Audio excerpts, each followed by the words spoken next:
We have got woodland creatures coming from all the corners of the forest, coming together in these clearings and literally slaughtering each other. Ladies and gents, this is Root from Leader Games.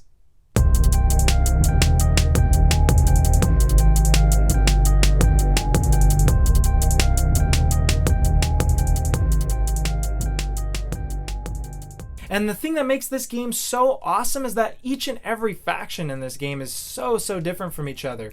But there is a lot of strategy in this game, so if it's something that interests you to get better at playing the cat, then today is your lucky day, as we are going to be looking at strategies and tips on how to play the Marquise De Cat. So go ahead and stay tuned, and thank you for watching. Building an alliance with the bunnies is going to be super important as the Marquise de Cat. Cards like Better Burrow Bank, Cobbler, and the Command Warren are going to be great to look out for, as they provide you with more options and actions per turn. And playing the cat, trust me, this will be very helpful to have more to do on your turn. Placing your keep in one of the upper corners will provide you with an advantageous position, as you are near to these two bunny clearings and you can craft those bunny cards very quickly. Little side note, starting on the bottom two bunny clearings actually provides some different options as well. If you're starting on the lower right bunny clearing, then you are directly adjacent to two mouse clearings. And then if you start on the bottom left clearing, you're actually directly adjacent to these two fox clearings. You might be thinking, well, how do I start? How do I even start to play the cats? What am I going to do on my first turn? Well, that's why I made it super easy for you. I've got two build orders, and the first one is going to be build, overwork, and then build again. This is great because you're getting two buildings out, and those two buildings should either be two recruits or one recruit and one workshop. It's a great opener to any game. Just don't even sweat it, just go ahead and do it.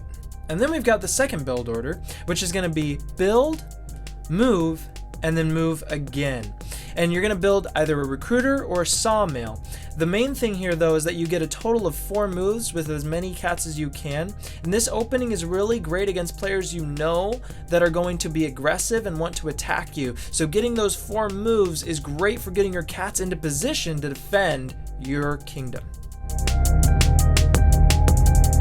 When drawing bird cards, save them for extra actions only, unless you encounter an ambush card, in which maybe consider saving that for a surprise attack. This is something I see a lot of new players do, and when it comes to the cat, this is something that you really want to stay away from. Do not overproduce sawmills, especially not in the same clearing, as it will be harder to keep those sawmills in check. And if you have too much wood lying around, you may be a target for some unwanted critters.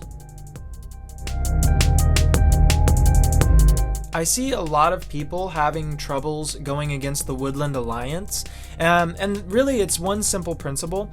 When you are approached with their presence, remember that by attacking them, you are literally helping them, and if they are not earning 2 or 3 points per sympathy, it really isn't worth it to snuff out their sympathy tokens, unless you feel the pressure of a revolt coming that you know will cause your control to fleet out of your hands. So my advice would be to just let them be, but just contain them. Bolster up the surrounding clearings with extra cats to make sure that it's harder for them to spend those sympathy tokens. To keep your scoring lower, do not craft items early in the game. You especially want to do this with no vagabond player, as there's less of an incentive to even craft those items.